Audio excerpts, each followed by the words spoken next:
Je vous invite à tourner avec moi dans Jonas. On a commencé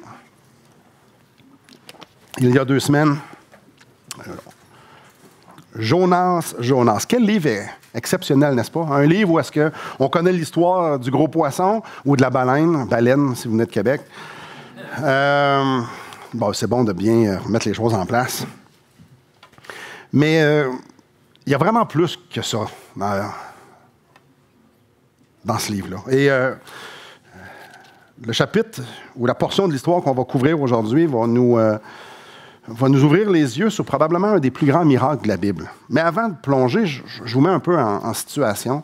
J'aimerais vous imaginer pour un instant que vous êtes juif, qu'on est en 1942 et qu'on est en Europe. Donc 1942, alors que la guerre fait rage, au plus fort de la domination nazie, vous êtes juif. Dieu vous demande d'aller à Berlin en 1942. Ça a fini en 1945, donc c'est pas tout de suite. Mais en 1942, Dieu vous demande d'aller à Berlin pour prêcher un jugement contre les Allemands à cause de leur méchanceté. Non seulement de leur dire qu'un jugement contre eux, mais aussi de les pointer vers Dieu pour les amener à la repentance. Vous êtes juifs. Maintenant, on sait tout ce qui s'est passé dans les camps de concentration et tout ça. Donc, vous devez aller là. Et savez-vous quoi? C'est le même genre de truc que Dieu a demandé à Jonas. Annoncer la destruction de la ville de Nénive. Nénive, dans le temps de Jonas, c'était à peu près de Berlin de 1942. Le roi était fort probablement aussi fou que Hitler. La seule différence, c'est que les Nénévites étaient fort probablement beaucoup plus pervertis que les Allemands.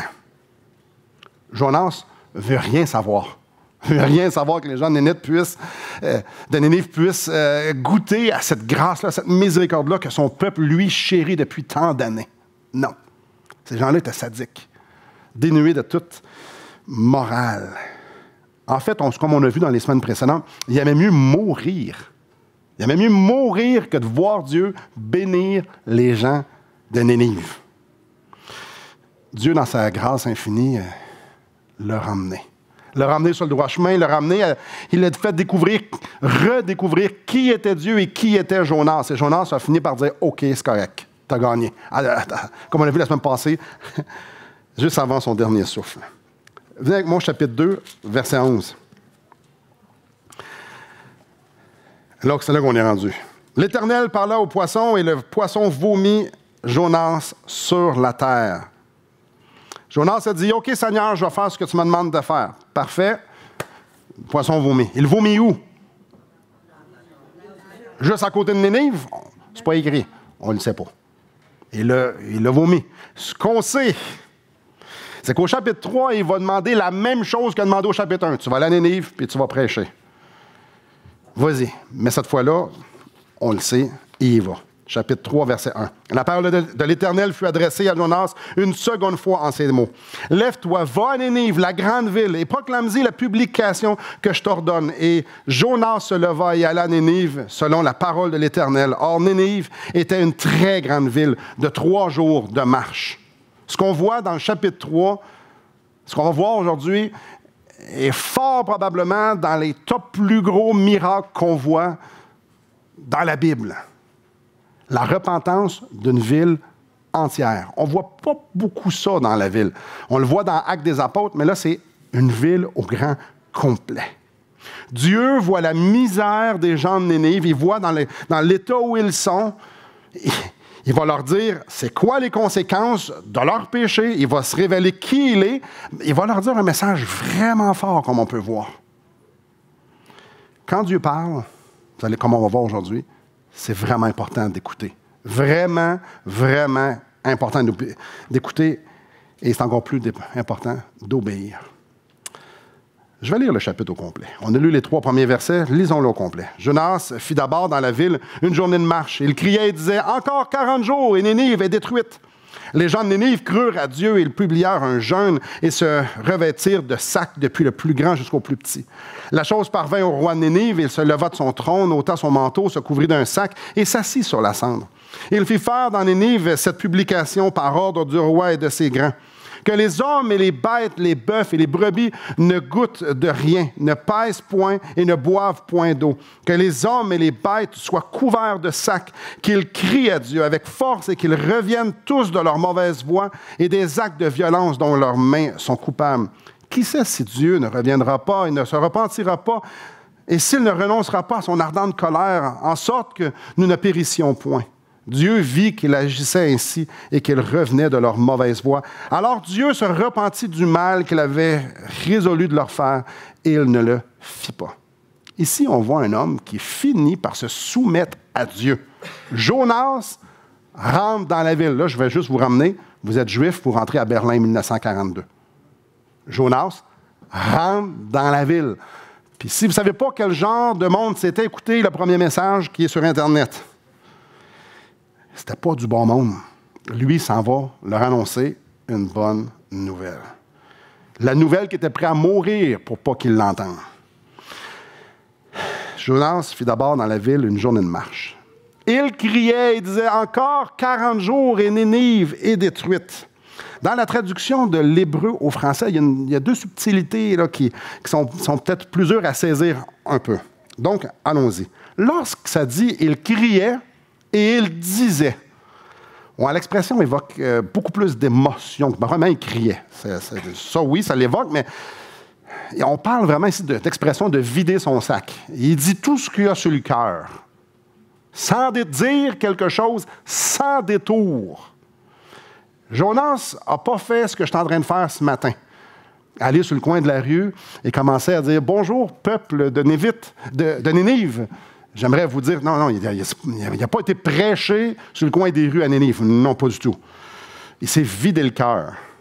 N'oubliez pas, il était prêt à mourir pour qu'eux autres ne soient pas bénis de Dieu. Là. L'expression ici, en hébreu, nous le porte vraiment bien. En français, pas tant. Il est là juste parce que Dieu lui a demandé. Il n'est pas là parce que ça y tente.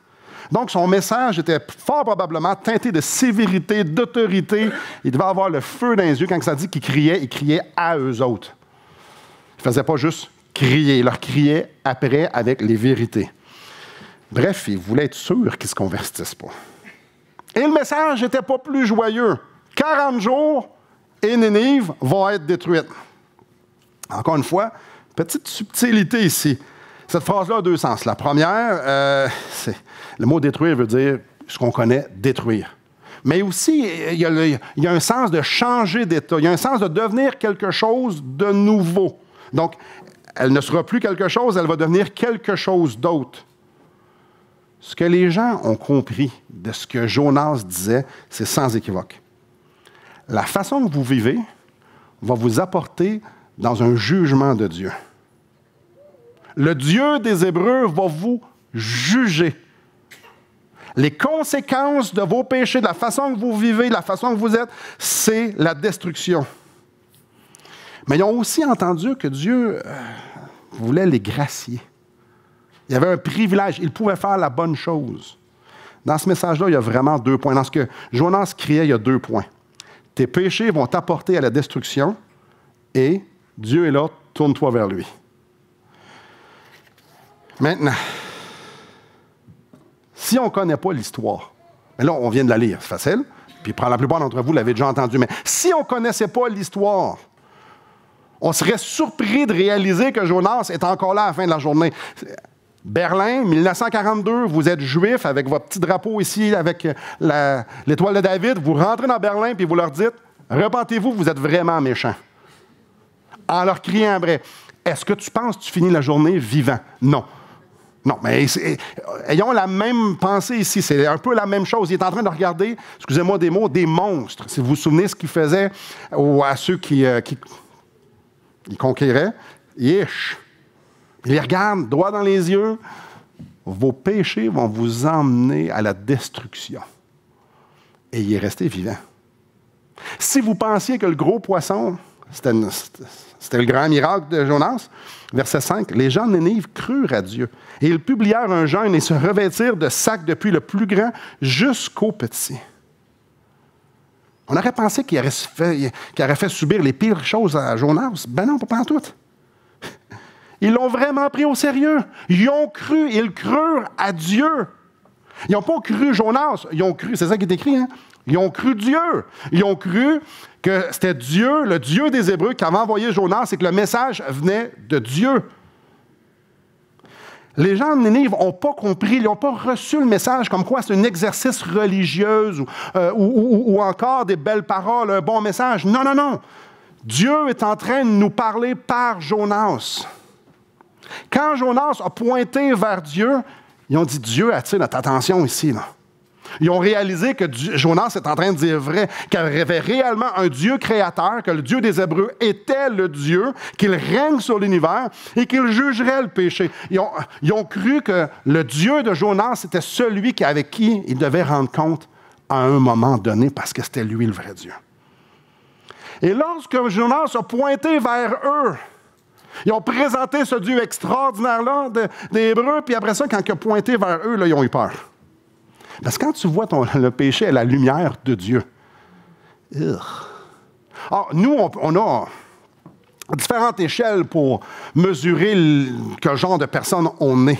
Mais quand tu te compares à Dieu, c'est là que c'est le bas blesse. Et c'est là que les autres sont, là. Ils sont à la place où est-ce qu'ils ont vu Dieu, et ils se sont vus, et ils ont fait, on a un problème. Le jeûne qu'on parle ici au verset 5, c'est un signe d'humiliation. Je reconnais ma petitesse et ma dépendance devant mon maître. Ça nous parle ici que se sont revêtus d'un sac. Dans la culture du... Aujourd'hui, on ne fait pas vraiment la cendre, puis le sac, c'est pas très, très populaire. Mais dans ce temps-là, et au Moyen-Orient, c'est « je reconnais mon péché ». Souvent, on le voit dans les Écritures, ils déchirent leur chemise. C'était pas nécessairement des chemises comme je porte un matin. Ils déchirent leurs vêtements, puis se revêtent de sac. Je reconnais le péché, la gravité. Déchiré par le péché. Dans Joël, c'est ça. Déchirez vos vêtements. Déchirez pas vos vêtements, mais vos cœurs. Donc, la connaissance du péché et la ferme volonté de dire, ah non, attends, ça ne marche pas devant Dieu. Ah, ça ne marche pas. Là, je vous dis ça, ça fait longtemps. C'est pas dans notre contexte, ben, on a tous gardé nos chemises et c'est correct comme ça. Prenons une petite pause ici. La ville entière. Les pires des pires. Tout le monde, des centaines de milliers de personnes, se tournent vers Dieu, du plus grand jusqu'au plus petit. Regardez verset 6. La chose parvint au roi Nénive. Il se leva de son trône, ôta son manteau, se couvrit d'un sac et s'assit sur la cendre. Tout le monde dans la ville, les pires des pires, se tournent vers Dieu. Le roi, il faut savoir, dans ce temps-là, le roi était adoré comme un dieu. Lui, sa volonté était force de loi. Si ça lui tente de tuer quelqu'un, il tue quelqu'un. Bref, il fait tout ce qu'il veut. Et là, il descend de son trône pour s'humilier devant Dieu. Lisez pas ça trop vite. Le roi qui est adoré par son peuple comme Dieu descend de son trône pour s'humilier devant Dieu. C'est important de comprendre la symbolique, là. Il enlève son manteau, ce qui le distingue de toutes les autres. Il descend de son trône et il se couvre d'un sac pour qu'un roi, dans ce temps-là, se mette au même niveau que son peuple et qui fait la même chose que le peuple, c'est-à-dire s'humilier devant Dieu. C'est énorme, énorme, énorme. Ils ont peur de rentrer en jugement contre Dieu. Ils ont peur. Ces gens-là, ce roi-là, se croyaient le centre de l'univers. Eux autres, ils rentraient dans un village puis ils faisaient des ravages. Eux autres, leur désir, leur aspiration, leur ambition était au-delà de toute valeur morale. Mais quand ils ont vu Dieu, ils ont eu peur. Quand ils ont vu Jonas, ce qu'il a dit, ils ont eu peur. Parce qu'ils étaient des pécheurs. Il y a quelque chose dans le message de Jonas qui a fait en sorte qu'il a peint Dieu tellement d'une façon extraordinaire et qui a démontré qu'eux autres, il y avait un gouffre entre les deux. Donc, ils se sont humiliés. Verset 7. Et il fit faire dans Nénive cette publication par ordre du roi et de ses grands, que les hommes et les bêtes, les bœufs et les brebis ne goûtent de rien, ne pèsent point, ne boivent point d'eau. Le roi dit là, il faut que tout le monde dans la Bible, pas dans la Bible, dans la ville se tourne vers Dieu. Il a tellement peur de rentrer en jugement contre Dieu qu'il fait faire un décret, ça n'a pas d'allure. Tout le monde doit se repentir. Et un jeûne comme ça démontre la volonté que chacun individuellement, verset 8, au début du verset 8, que les hommes et les bêtes soient couverts de sacs. Humiliez-vous personnellement. Ce n'est pas juste la ville qui s'humilie, c'est chacun individuellement. Repentez-vous. Qu'ils crient à Dieu avec force et qu'ils reviennent tous de leur mauvaise voie et des actes de violence dont leurs mains sont coupables. C'est ça que Jonas avait dit, un changement d'attitude. Les gens de Nénive ne vont pas juste dire « Hey, on te demande pardon, Seigneur ». Non, non, ils se sont repentis. Revenir de leur mauvaise voie. Quand ça nous parle ici, dont leurs mains sont coupables, encore une fois, on parle d'un sens profond, d'une repentance personnelle. Mes mains sont coupables. L'idée là-dedans, c'est qu'on doit tous changer. Il y a un Dieu et nous avons un problème avec lui. Chacun d'entre nous doit prendre ça au sérieux. Donc, il y a un décret, il y a un édit qui est dit, nous devons se repentir devant ce Dieu des Hébreux. On doit lui obéir, on doit soumettre à lui. On doit vivre selon ses règles. Verset 9. Qui sait si Dieu ne reviendra pas et ne se repentira pas, et s'il ne renonce pas à son ardente colère en sorte que nous ne périssions point. Quelle humilité du roi ici. Il ne prend pas pour acquis que Dieu va le pardonner parce qu'ils sont devenus de meilleures personnes. Non. Il reconnaît pleinement qu'il mérite la colère de Dieu. Et il espère de pouvoir avoir cette grâce-là. Le roi veut être certain que Dieu sache que maintenant ils se sont repentis et qu'ils veulent marcher dans ses voies. Il espère que peut-être, Dieu va avoir pitié d'eux. Le message que Dieu voulait donner aux gens de Nénive était vraiment simple. Je veux vous faire miséricorde. Voulez-vous l'avoir?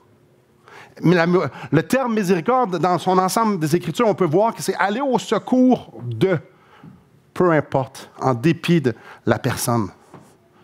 Je vais au secours. Je veux aller à votre secours. Est-ce que vous voulez vous faire secourir? Puis ce qu'on voit dans les Écritures et ce qu'on le voit dans cette histoire-là, c'est vraiment formidable. Dieu est amour. Et Dieu veut faire bénéficier à ses créatures, à nous, à quel point il est extraordinaire et à quel point il veut être gracieux. Et la grande majorité du temps, les gens le repoussent. Et on le voit avant cette histoire-là, les gens de Nénive, ils repoussaient Dieu. Depuis le jardin, c'est viscéral. Dieu nous donne des lois, Dieu nous donne une règle à suivre, puis on dit non, je veux faire mes propres affaires. Depuis le jardin d'Éden, les gens veulent faire ce qu'ils veulent. Ils veulent déterminer s'ils sont des bonnes personnes ou non. Ils veulent avoir leurs propres ambitions en dehors de ce que Dieu dit. Une fois de temps en temps, quand ils sont dans le trouble, ils vont dire « Dieu, j'ai besoin de toi ». Mais la grande majorité du temps, c'est « Dieu, je veux rien savoir ». Puis ce qu'on peut voir ici, c'est que Dieu punit le péché. Dieu, si vous ne vous repentez pas, c'est clair. Je vais punir le péché. Il y a des conséquences. Vous allez être détruits. Dieu est juste. Mais comme je dis, Dieu veut faire miséricorde. Puis on peut le voir juste ici. Puis ça, Jonas n'a pas tout à fait compris ça. Puis on va le voir au chapitre 4. Dieu, je veux vous faire miséricorde. Je vous tends la main.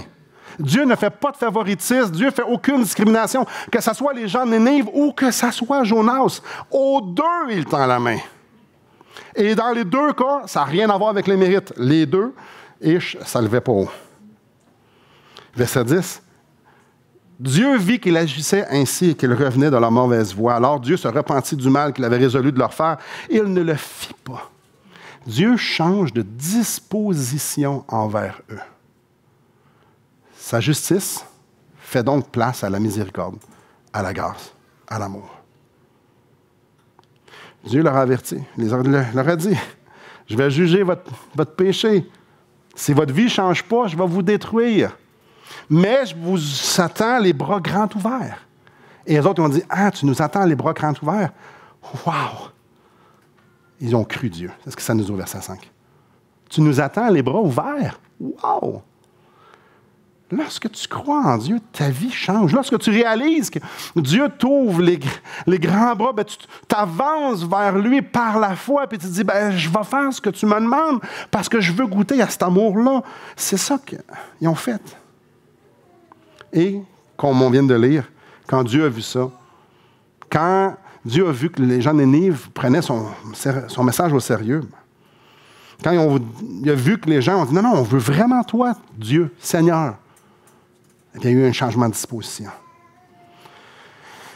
J'aimerais qu'on réfléchisse un instant sur les vérités qu'on vient de dire. Dieu sauve. Et ça, c'est le message le plus important que vous allez entendre de votre vie. Dieu sauve. Dieu voit la misère dans laquelle les gens sont et il aime aller à leur secours. Il n'y a jamais, jamais, jamais un temps dans la vie de quelqu'un où est-ce qu'il n'y a plus de place pour de la grâce. Jamais, jamais quelqu'un peut arriver et trouver et dire « Ah, non, là, tu es trop perdu pour être sauvé. » Jamais. Les gens de Nénive, les pires des pires, je vous ai dit, les Allemands en 1942, c'était probablement bien pire. Ou aussi pire. C'est fou. Dieu sauve. Eux autres. Eux autres. Il n'y a pas de péché trop gros. Jamais il y a de péché plus gros. Le roi, comparons-le avec Hitler. Il n'y a pas de péché trop gros. Si on regarde la rébellion de Jonas, est-ce-tu assez affreux, ça? Dieu te demande d'aller faire quelque chose, puis tu dis non. Puis non seulement je te dis non, Dieu, je suis prêt à mourir pour ne pas le faire. Et je suis prêt à résister jusqu'à mon dernier souffle. Je ne veux pas t'obéir. Dieu lui fait encore grâce. Dieu sauve. Dieu est allé sauver Jonas dans le fond de la mer alors qu'il était dans le fond et là, ses derniers moments de conscience. Dieu sauve le roi. Dieu sauve Jonas. Ça nous dit quoi, ça, à nous? On peut toujours aller à Dieu. On peut toujours. Toujours. Combien, et encore combien, ça doit être réconfortant pour vous un matin et pour moi. Dieu ne se lasse pas de pardonner. Dieu pardonne aux pécheurs. Et ici, on voit l'histoire de Jonas, mais la Bible est remplie d'histoires de miséricorde. Des gens qui étaient dans le trouble, puis que Dieu est allé les sauver, que Dieu leur a pardonné. Je pense à David. David, le roi David, qui est supposé d'être en bataille, à la guerre avec son armée. À la place, alors que les gens, les jeunes femmes et les gens, tous les gens, sont sur le toit en train de se laver, lui, il s'en va sur les murs, il regarde ça, il voit Bathsheba qui est légèrement vêtue ou nue. Puis il dit, hey, moi, je veux coucher avec elle. Ah, mais c'est la femme d'Uri, je veux coucher avec elle. Méchante crampe au cerveau, hein. Il a commis l'adultère. C'est énorme. Mais là, elle tombe enceinte. OK, il faut cacher le péché. Imaginez-vous si le monde sait que c'est moi qui ai fait l'adultère. Fais venir Uri pour qu'il couche avec sa femme puis que ça passe inaperçu. Uri vient, Uri dit non, je n'irai pas vers ma femme. Je manquerai pas de loyauté envers mes frères d'armes. Il ne veut pas aller vers sa femme. Hein, David, on fait quoi? Je vais être découvert. Ben, je vais faire tuer Uri. David fait tuer un de ses meilleurs amis, Uri.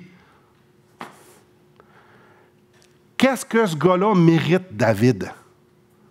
Il mérite la colère de Dieu. Il mérite le jugement. On parle ici d'adultère. On parle ici de meurtre. On parle ici de camoufler. C'est atroce. Ce gars-là, il est supposé de mourir. Vous irez lire le psaume 32 et le psaume 51. Spécialement le psaume 51, c'est David qui l'a écrit. Dieu l'utilise pour écrire des chants extraordinaires qu'on a encore aujourd'hui. David s'est repenti. Dieu lui a pardonné. Et quand tu regardes cette histoire-là, quel péché Dieu ne pardonne pas?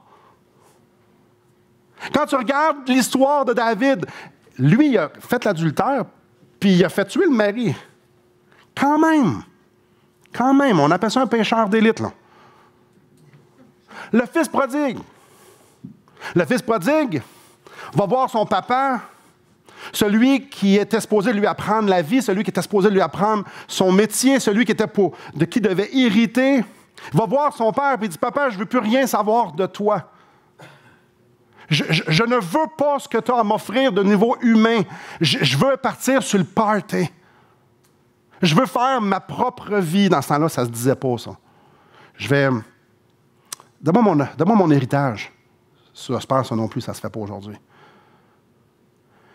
Le père lui donne son héritage et le jeune le dilapide dans le party avec les femmes, puis la boisson, puis toute la quête au complet.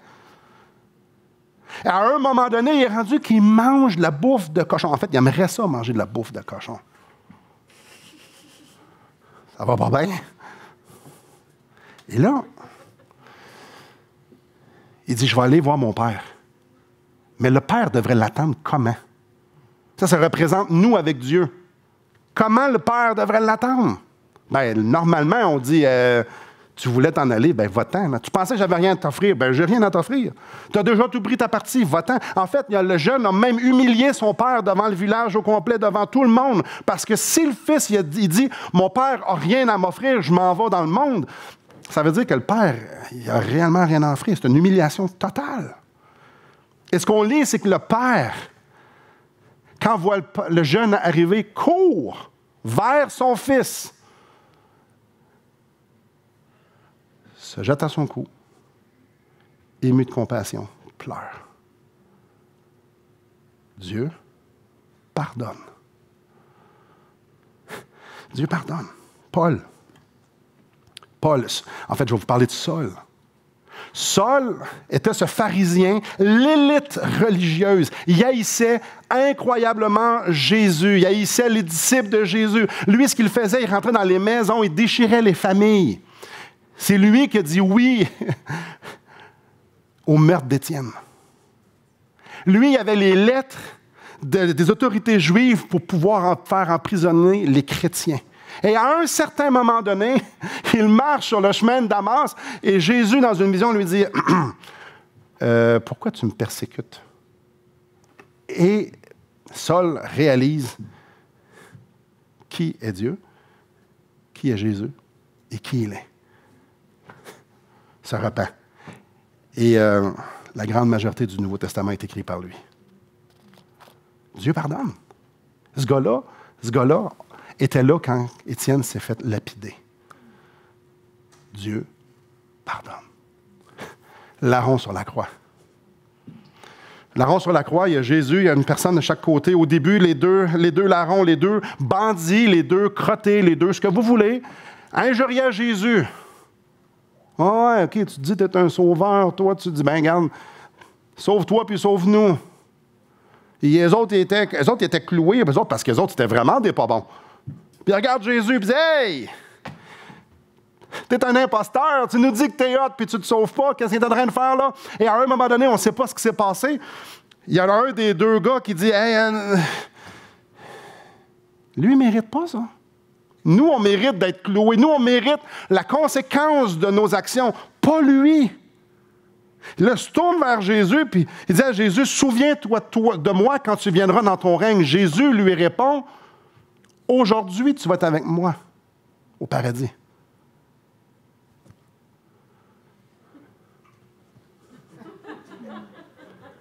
Quand les gens nous injurent, qu'est-ce qu'on a tendance à faire? Quel bord t'as vu la claque?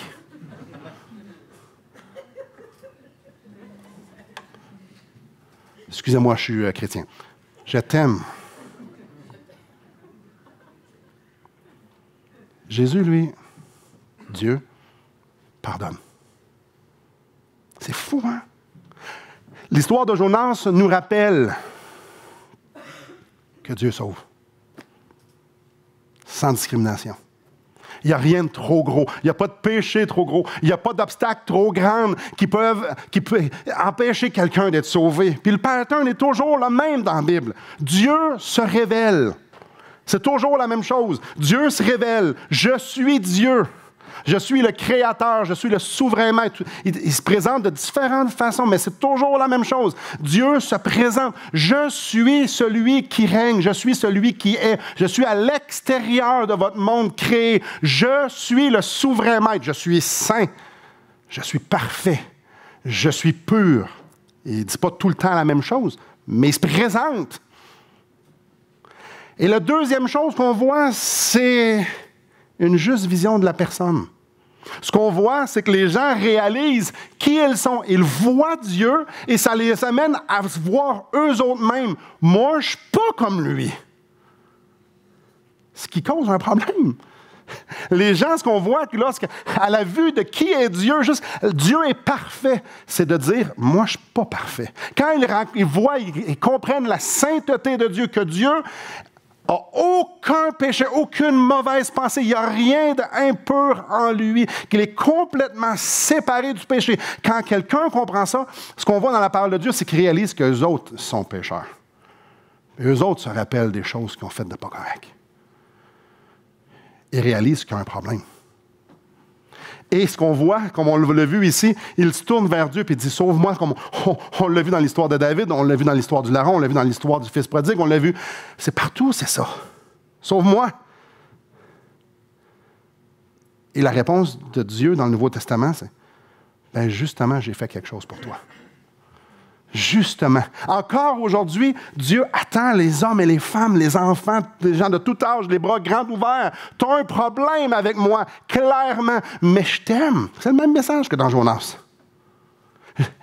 Et ce qu'on voit dans le Nouveau Testament, c'est qu'il y a un échange qui est fait. Jésus, car Dieu a tant aimé Simon qu'il a donné son Fils unique afin que Simon croie. Puis que je périsse pas, mais que j'ai la vie éternelle. Il y a un échange qui s'est fait. Jésus est venu sur la terre justement pour faire cet échange-là. Moi, j'ai un problème avec le péché parce que lui, il est saint, parce que lui, il est parfait. Jésus est venu vivre une vie parfaite. Il a été soumis aux mêmes choses que nous autres. Et à la fin, il est mort. Puis il nous dit, regarde, je suis mort à ta place. Je te donne ma perfection, je vais prendre ton péché. Je vais prendre ta condamnation sur moi, prends ma perfection, prends ma justice, prends ma sainteté. Jésus offre à l'homme, aux femmes, à tous, un échange extraordinaire. Les bras ouverts de Dieu, son amour qui est dur à pouvoir imaginer, c'est justement Jésus qui dit, tu veux-tu faire cet échange-là? Quand on réalise qu'on est perdu, parce que Dieu est saint, puis qu'on dit, Seigneur, fais quelque chose. Il dit, je l'ai fait il y a 2000 ans. Je l'ai fait. La miséricorde de Dieu est sans borne. Quiconque va dire, oui, Seigneur, comme ce larron sur la croix, tu es mort pour moi. J'ai besoin de toi. Je ne suis pas capable de sauver mon âme d'ici. Tu es la solution. Quiconque va dire, je veux accepter cet échange-là, prends mes péchés, souffre à ma place et je vais prendre ta sainteté, ta perfection. La personne qui prend ça, il faut avoir la même chose ici, va être sauvé. Dieu sauve. Dieu sauve. Et j'ai envie de vous poser la question ce matin. Avez-vous pris cette décision-là?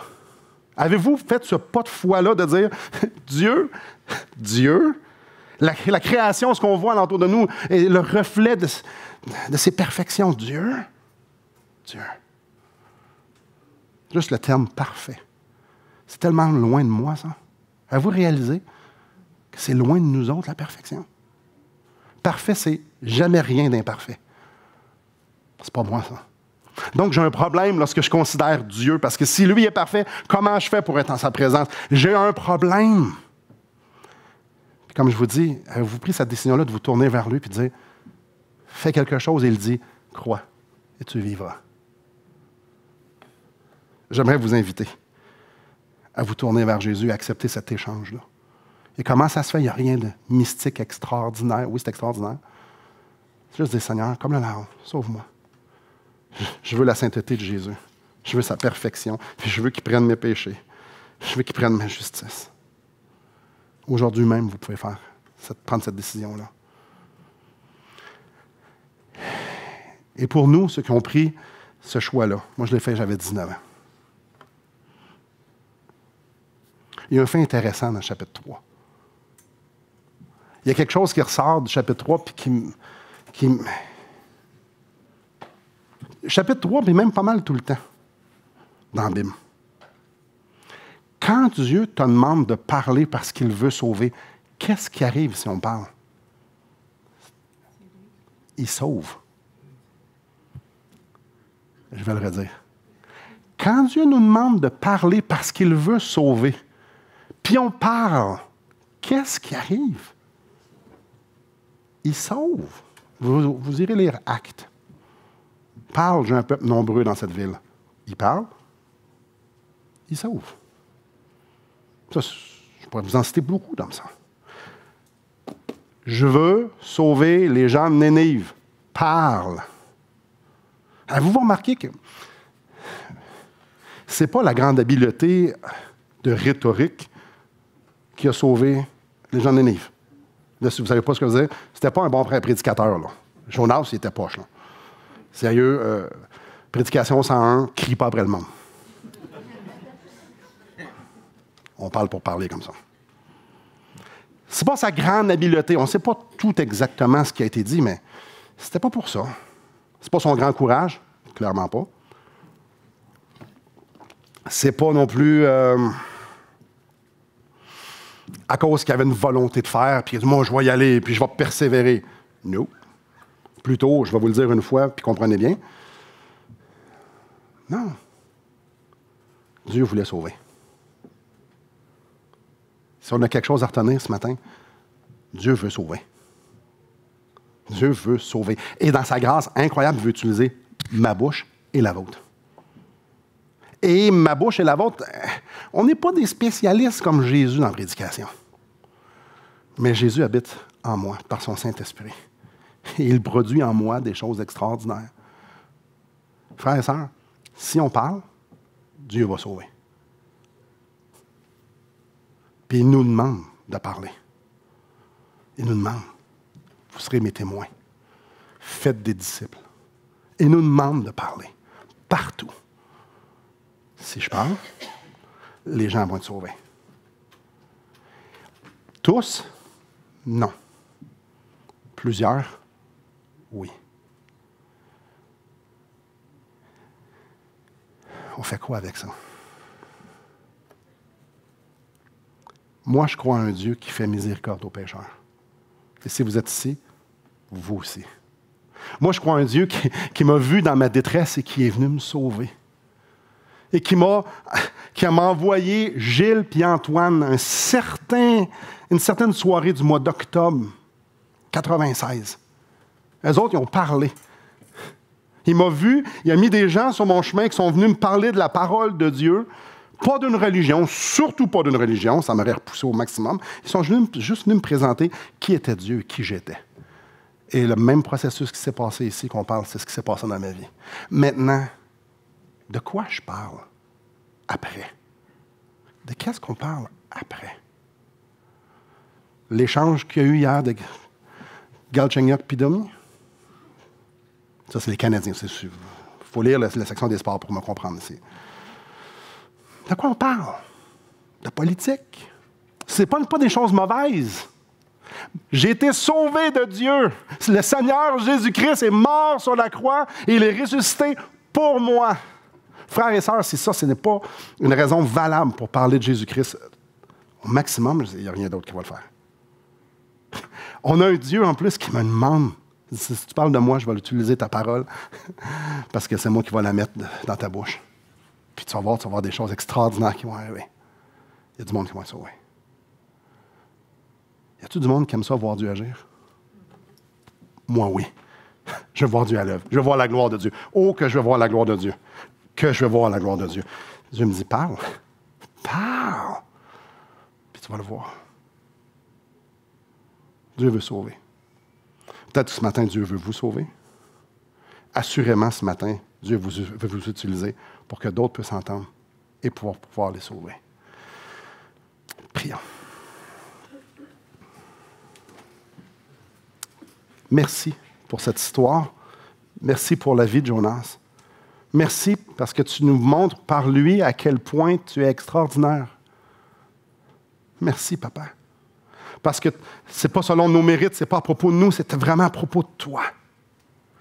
Et ma prière, c'est s'il y a quelqu'un ici qui n'a pas fait cet échange-là avec Jésus-Christ, s'il n'a pas pris sa sainteté pour lui remettre ses péchés, Seigneur, s'il y a quelqu'un ici qui n'a pas mis sa foi dans le sacrifice de Jésus, alors même où que je te prie ces choses, tu puisses le convaincre et tu puisses l'apporter à toi et qu'il puisse crier à toi.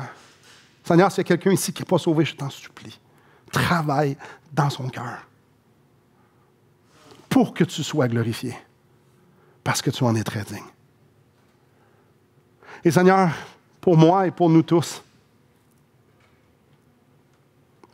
pour moi, pour chacun d'entre nous, rappelle-nous qui tu es. Rappelle-nous ce que tu as fait pour nous, à cause de qui nous sommes. Pour que lorsque tu nous demandes de parler, c'est-à-dire toujours, on puisse obéir avec amour, avec tendresse, avec joie. Seigneur, chacun d'entre nous, tu nous ouvres des portes à différents endroits, à différents moments. Tu mets des chemins, tu croises les chemins de gens au travers de nous, Seigneur Dieu, à l'avant de nous. Et ma prière, c'est que tu nous rendes sensibles quand il faut parler, puis quand il faut se taire parfois et juste agir. Seigneur, mais chose est certaine, c'est que tu veux sauver et tu veux nous utiliser, chacun d'entre nous. Montre-nous ta gloire en nous pour qu'on puisse la partager aux autres. Oui, Seigneur, rayonne dans nos vies. Et je te prie dans le nom de Jésus-Christ. Amen.